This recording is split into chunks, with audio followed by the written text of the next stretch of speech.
morning and a very warm welcome. You're watching JanataTelevision and this is the English Bulletin with me, Sushant Dhakal. The top stories first. Coronavirus infection crosses 200,000 mark in Nepal. Active cases rise to 39,000. Supreme Court clears the hurdle for Bamdev Gautam. The NCP leader can now assume his role as upper house member. Lonely Planet includes Annapurna Circuit in its ultimate travel list. Jordan's Petra tops the list of 10 most incredible places. Few legal wins so far for Trump. The president's team hunts for proof of fraud. And Finland beat world champions France in international friendlies. Ronaldo scores again in Portugal's impressive 7-0 win.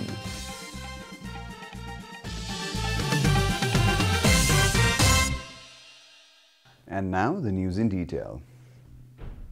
The government has confirmed 2,569 new cases of coronavirus across the country during the latest round of tests. According to the Ministry of Health and Population, the total caseload of coronavirus in the country has now climbed to 202,329, while the number of active cases has also increased to 38,912 from the overnight tally of 38,035. Meanwhile, the death toll from coronavirus has climbed to 1,174 across the country, with a confirmation of 26 more fatalities yesterday. So far, 162,243 patients infected by coronavirus have recovered from the disease in Nepal. Nepal is currently among the top 34 countries that have been most affected by the pandemic. The stage is set for NCP Vice President Bamdev Gautam to assume his responsibilities as a member of the National Assembly. The Constitutional Bench of Supreme Court has ruled in favor of Gautam in a case filed against the leader questioning his qualifications to become an upper house member.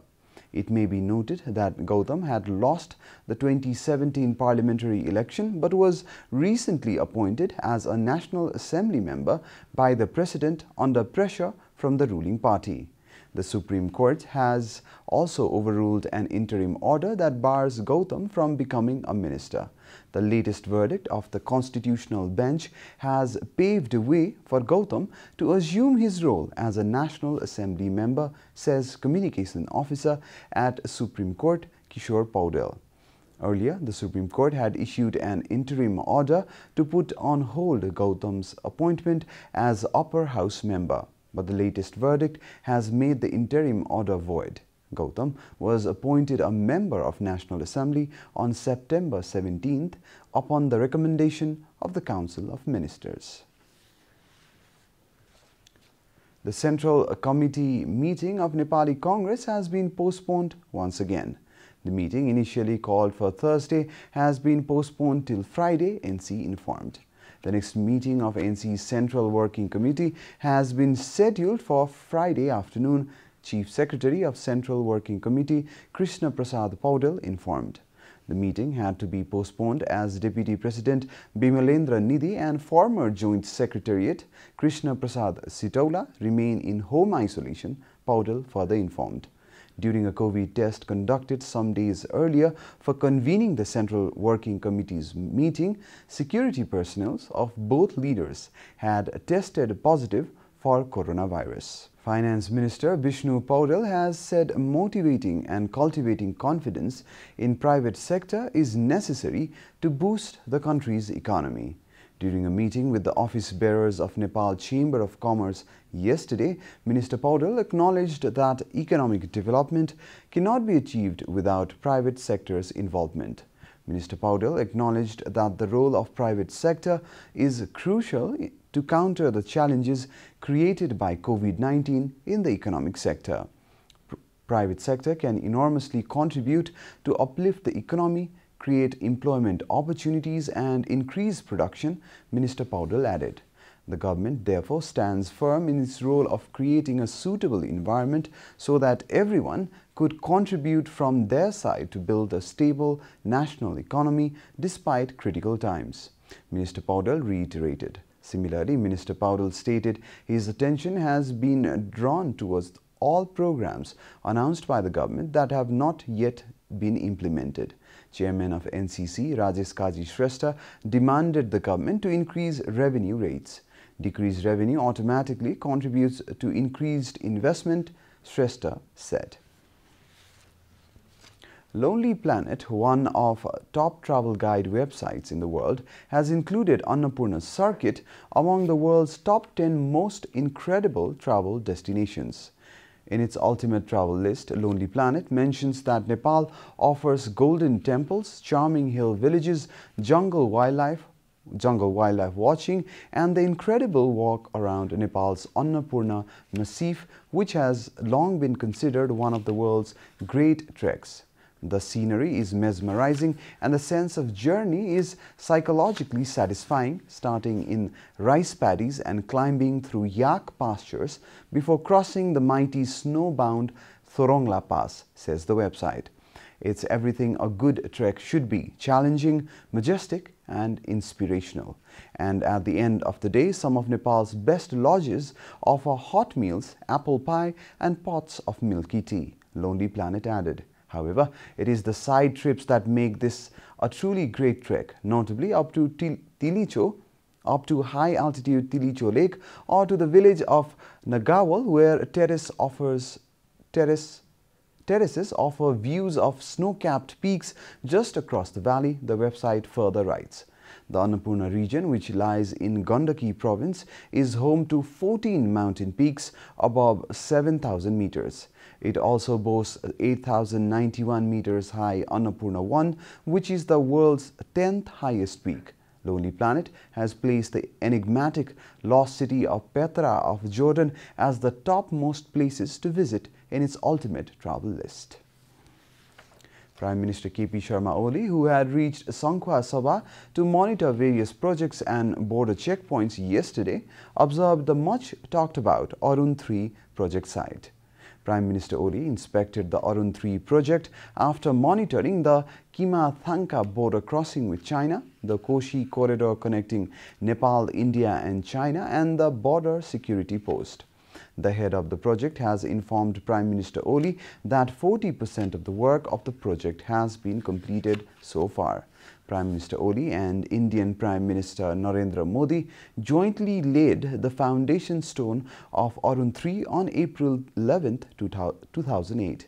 He was accompanied by his wife Radhika Shakya, Minister for Physical Infrastructure and Transport Basanta Kumar Nemwang, Chairman of the National Assembly Legislative Management Committee Parshuram Meghi Gurung, and Federal MP of Sangkhwa Sabha Rajendra Gautam, and Chief Minister of Province No. 1 Serdhan Rai. And now the news from the economic front.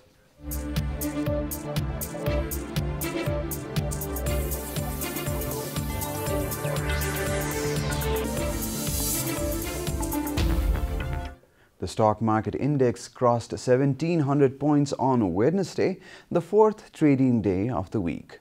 Nipsey has increased by 28.8 points and reached 1,777.7 points. The sensitive index, which measures the market's Class A index, has risen by 5.2 points. Despite the rise in Nipsey, the index of finance group has declined in the market. The rest of group's indicators have improved. The index of non-life insurance company has increased by 339 points, while the index of production houses has increased by 200 points. Similarly, the index of business group has increased by 150 points. A total of 12.5 million shares of 195 companies were traded 36,893 times in the market, resulting in a turnover of rupees 4.99 billion. Investors in 6 companies have earned about 10% in the market. Welcome back, and now the international news.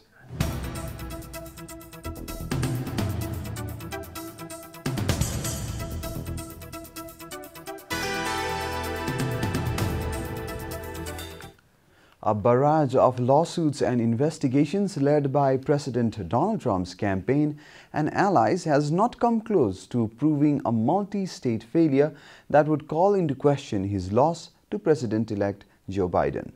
AP reported that Trump's campaign has filed at least 17 lawsuits in various state and federal courts challenging 592 ballots. Most make similar claims that have not been proven to have affected any votes, including allegations that Trump election observers did not have the access they sought or that mail-in ballots were fraudulently cast.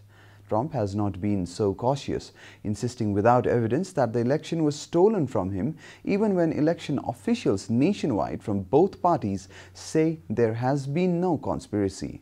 On Wednesday, Trump took aim at Philadelphia, the Democratic stronghold that helped push President-elect over the 270 electoral college votes needed to win the race. The president accused a local Republican election official, L. Smith, of ignoring a mountain of corruption and dishonesty. Twitter added a label that said the election fraud claim is disputed. In court, his lawyers must walk a precarious line between advocating for their client and upholding their professional oath. Legal ethicists and pro-democracy activists have questioned the participation of lawyers in his quest as Trump clings to power and President-elect Joe Biden rolls out his agenda. Temperature and COVID-19 symptom checks, like the ones used at schools and doctors' offices, have again proved inadequate for spotting coronavirus infections and preventing outbreaks, AP reported. According to the news agency, a study of Marine recruits found that despite these measures and strict quarantines before they started training, the recruits spread the virus to others, even though hardly any of them had symptoms. None of the infections were caught through symptom screening. The study, published Wednesday in the New England Journal of Medicine, has implications for colleges, prisons, meat-packing plants and other places that rely on this sort of screening to detect infections and prevent outbreaks. We spent a lot of time putting measures like that in place, and they're probably not worth the time as we had hoped, said Jody Guest, a public health researcher at Atlanta's Emory University who had no role in the research. Routine testing seems to be better in this age group because younger adults often have no symptoms, she said. The study was led by researchers from the Ihan School of Medicine at Mount Sinai in New York and the Naval Medical Research Center. You're watching Janata Bulletin, and now the latest from the world of sports.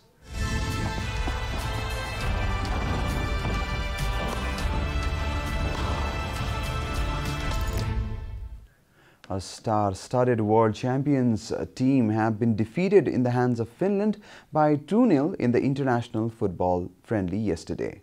The French side included Manchester United's Paul Pogba, Everton's Lucas Digne and Olivier Giroud of Chelsea. Brentford striker Marcus Frost gave Finnish side the lead in the 28th minute, and Simono Valakari doubled the score right after 3 minutes to seal the victory. According to BBC, Finland, 55th in the FIFA's world rankings, secured a first victory over Les Blues and have now won their past 3 matches. In another match, Cristiano Ronaldo took one step further to all-time international goal-scoring record in men's football as his side beat helpless Andorra. Wolves forward Pedro Neto also scored on his debut, one of 5 Wanderers players in the Portugal squad. Similarly, Michu Batshuayi scored twice for Belgium as they beat Switzerland 2-1. And Leicester winger Cengiz Ünder scored as Turkey and Croatia drew 3-3. Argentina legend Diego Maradona will be discharged from hospital on Wednesday and taken to a recovery clinic to be treated for alcohol dependency. Maradona, who led his country to World Cup triumph in 1986, had a successful operation for possible bleeding on his brain earlier in November. However, withdrawal symptoms kept him in hospital for longer. The good thing is that Diego is solid, BBC quoted his lawyer Matias Morla as saying. Maradona was admitted to the Espensa Clinic in Buenos Aires last week with anemia and dehydration. Only a few close friends will be allowed to visit the 60-year-old at the rehabilitation clinic. Maradona presently coaches Gimnasia y Esgrima in Argentina's top flight. We are at the end of Janata Bulletin and the headlines once again. Coronavirus infection crosses 200,000 mark in Nepal. Active cases rises to 39,000. Supreme Court clears the hurdle for Bamdev Gautam. NCP leader can now assume his role as upper house member. Lonely Planet includes Annapurna Circuit in its ultimate travel list. Jordan's Petra tops the list of 10 most incredible places. Few legal wins so far for Trump. The president's team hunts for proof of fraud.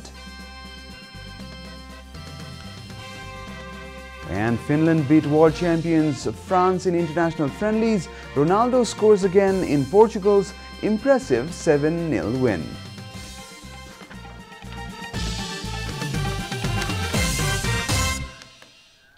And that's all from the English News Desk for today. You can follow Janata Television and our programs on various social media platforms, including on our website janatasamachar.com.